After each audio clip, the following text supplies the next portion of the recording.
Oi pessoal, tudo bem? Aqui é o Alisson. Douglas. A gente está trazendo aqui mais um vídeo para vocês sobre o visto EB3. A gente vai compartilhar com vocês agora a nossa timeline, que foi um conteúdo que a gente procurou bastante quando a gente estava aplicando e fez bastante falta porque surgiam muitas dúvidas sobre o tempo que estava levando para chegar um documento, se estava certo, se comigo estava correndo certo. E era uma coisa que deixava a gente bastante nervoso, então a gente quer trazer isso para tentar ajudar o máximo de pessoas que estiver nessa situação. Até porque demora, né? E cada resposta tem um tempo de duração meio grande, então a gente fica naquela incerteza, no medo, naquela espera, né? Então eu acho que é de bastante ajuda a gente dar um review em toda a nossa timeline, quais foram as datas de cada etapa, até porque a gente já finalizou, então a gente já sabe todas elas, para tentar ajudar vocês aí a se situar, quem está começando, quem já está no processo ou quem pretende começar. Então vamos lá, nossa timeline. Tudo começou em novembro de 2019, mais ou menos naquela mesma época. Foi quando a gente começou a ver sobre o Visto B3 de uma outra pessoa que estava fazendo, onde despertou nosso interesse e a gente acabou descobrindo essa empresa. A gente, né, fez algumas buscas e decidiu trabalhar com essa empresa que a gente fez o nosso visto. Mais ou menos na semana de 20 de novembro, a gente preencheu no site deles os nossos dados, enfim, queríamos dar início a uma aplicação. Em 20 de novembro, a gente submeteu a nossa documentação para eles e tudo mais, e eles nos enviaram o contrato. Nesse contrato continha já algumas cláusulas, por exemplo, a cláusula que falava sobre o nosso empregador, qual seria o nosso prazo de vínculo com esse empregador, que era, no caso de, como diz no contrato, no mínimo 12 meses, nós temos que trabalhar para esse empregador, como a gente falou no vídeo anterior. Para quem não viu, vai ter um card aqui do vídeo anterior, em algum lado. Aí tinha nossos dados, tudo que eles faziam, né, o serviço de documentação junto à imigração e tudo mais. E na mesma semana do dia 20 a gente fez o primeiro pagamento. O primeiro pagamento foi equivalente quase à metade do visto. Então aí era o nosso medo também, né? Porque a gente estava fazendo um pagamento alto em dólares. Para uma empresa fazer isso, a gente não tinha muito conhecimento do visto, né, nem da empresa, então a gente começou a ter um pouquinho de medo já, mas estávamos bastante animados, porque o visto B3 era uma luz, assim, para nós, ia ser o que a gente ia escolher. 27 de novembro, a nossa aplicação formal, digamos assim, como candidatos à vaga, foi enviada pelo nosso escritório, né, que preparou toda a documentação com base no que nós enviamos para ele, de nossa documentação e tudo mais. Ele enviou para o nosso sponsor, né, para o nosso possível empregador, na época a gente estava prospectando aquela vaga. Tendo tido a aprovação do nosso empregador, do nosso sponsor, a gente aguardou abrir, porque quando tem que fazer a petição de uma Labor Certificate, tem fill-in dates. Fill-in dates são datas onde pode ser feito esse pedido junto ao Department of Labor. A gente esperou, essa janela abriu em 19 de abril, que abre para, eu acho que é por país que abre, alguma coisa assim. Aí abriu em 19 de abril de 2020, o sponsor fez a petição da nossa Labor Certificate, que é a permissão de trabalho, né, nos Estados Unidos, que eles chamam ou de PERM, ou de Work Permit, ou de Labor Certificate, que é a nossa certificação de trabalho. Dia 14 de outubro, o Department of Labor fez uma RFE, que é quando eles pedem mais documentos. No caso, eles pediram para o nosso empregador mais documentos. E aí tá uma coisa importante, que a gente pensou em escolher um empregador que fosse uma empresa grande, até para que quando chegasse nesses momentos que tá lidando com a imigração, a empresa fosse uma empresa forte, que soubesse o que tá fazendo e que pudesse mandar documentações a ponto de garantir esse visto pra gente, né? Que eles tivessem todos os recursos necessários, que eles não tivesse como a imigração, assim, não que não tivesse como questionar, mas assim, que fosse minimizado as possibilidades. As possibilidades, né? E aí, por isso que eles têm também que passar por toda aquela parte de anunciar a vaga publicamente, tem que anunciar em jornais, em mídias, por um certo período de tempo e comprovar se houve uma procura de funcionários americanos, porque eles não podem vir direto contratar um funcionário imigrante, ele tem que provar para a imigração que ele não conseguiu encontrar essa mão de obra nos Estados Unidos e por isso ele está procurando em outro país.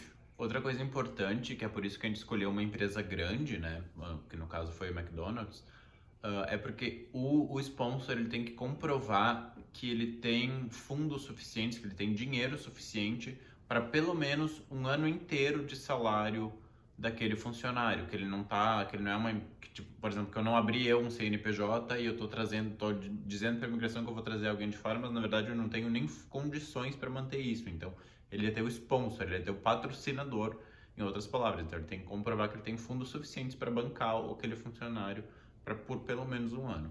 E só concluindo, o nosso empregador, ele respondeu essa solicitação, né?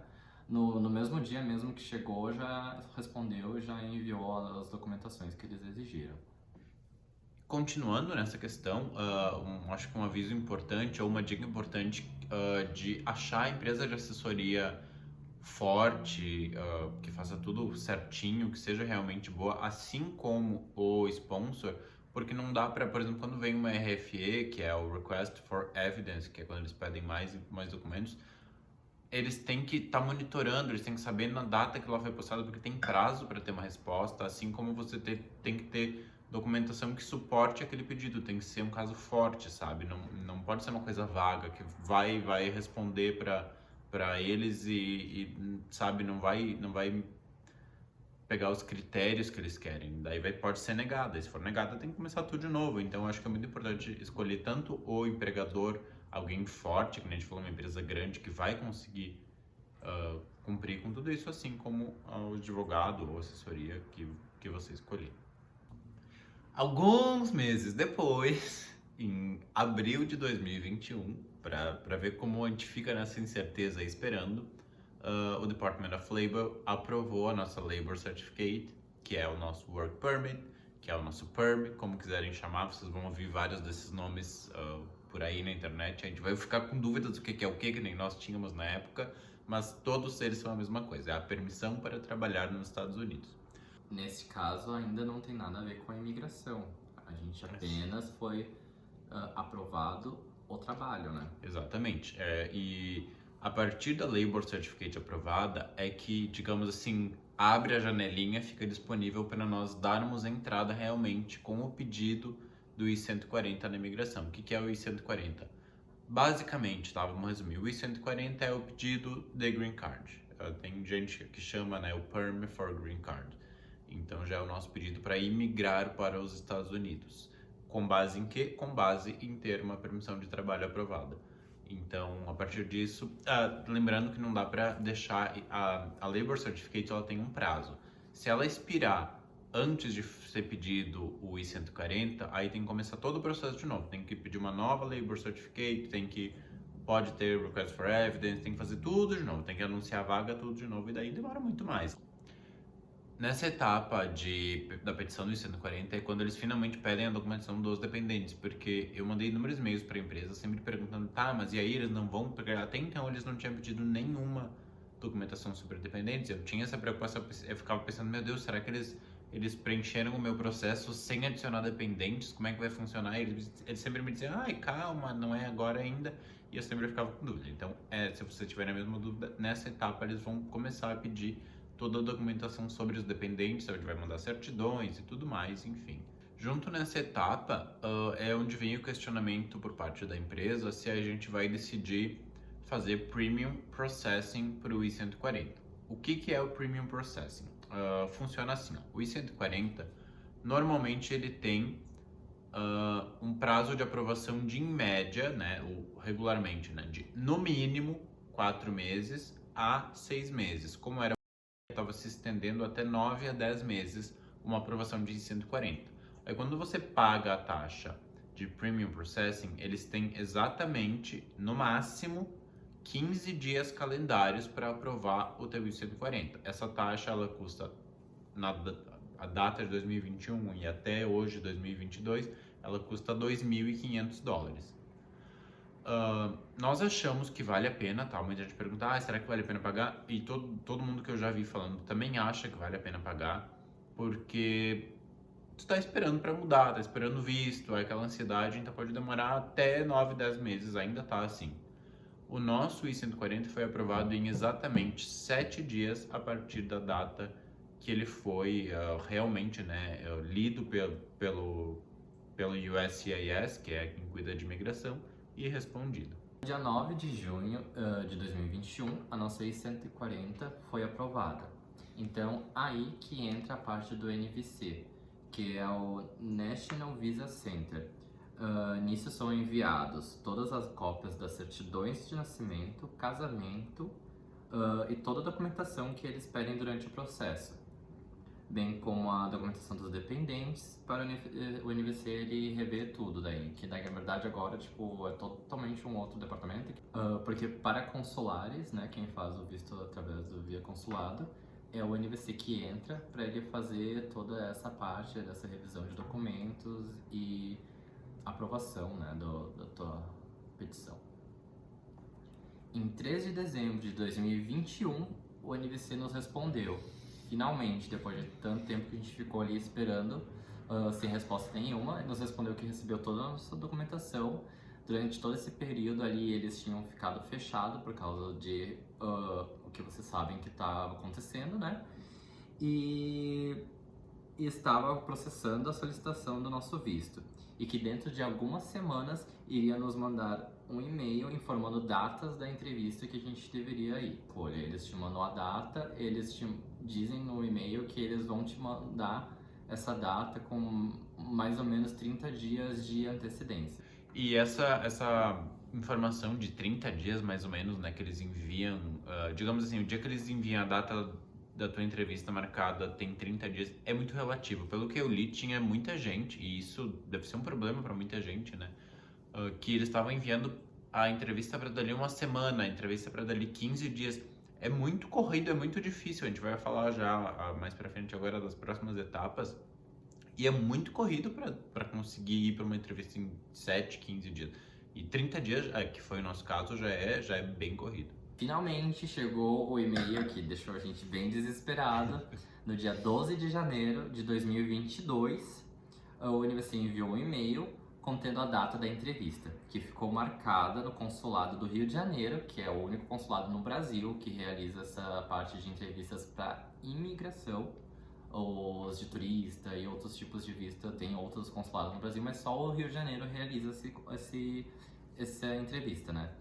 Que seria no dia 10 de fevereiro, ou seja, mais ou menos ali 30 dias após. Quando a gente sabe que tem só 30 dias para fazer todos os próximos requerimentos que tem para pré-entrevista, como marcar consulta com o médico, marcar exames, aí no nosso caso a gente é do Rio Grande do Sul, então marcar viagem, marcar hotel no Rio de Janeiro, né?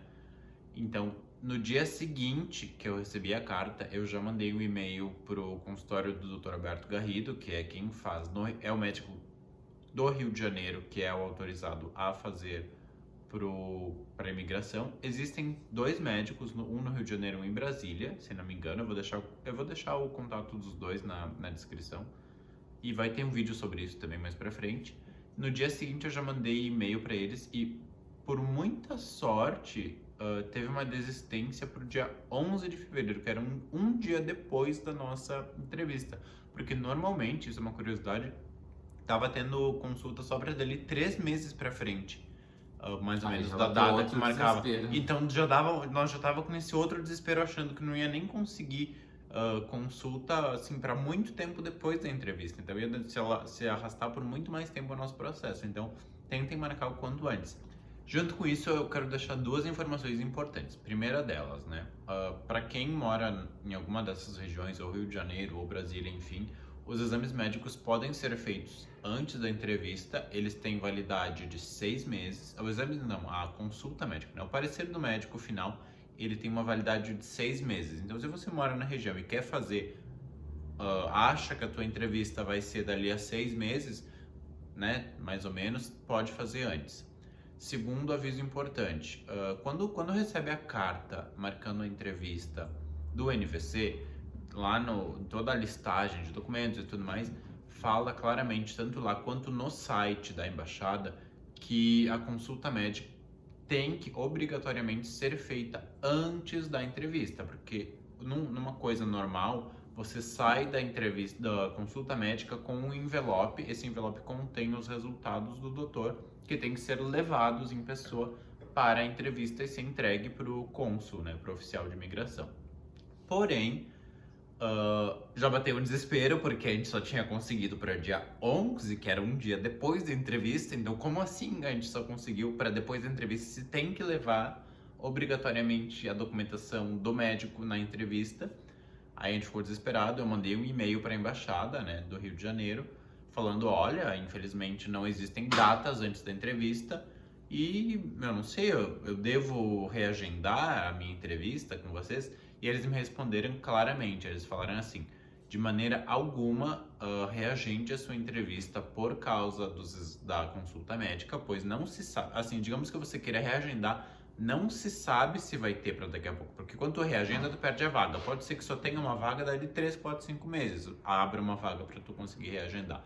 Então, eles falaram, nós estamos cientes de que os médicos não estão dando conta devido à alta demanda de exames, e por isso eles estão aceitando que faça a entrevista antes, faça a consulta médica depois, e daí o próprio médico manda por e-mail para eles os resultados, e o teu caso fica em aberto como processing, pode aparecer como refused, que é recusado, né, nesse meio tempo, mas eles sabem que eles estão aguardando os exames médicos serem enviados pelo médico.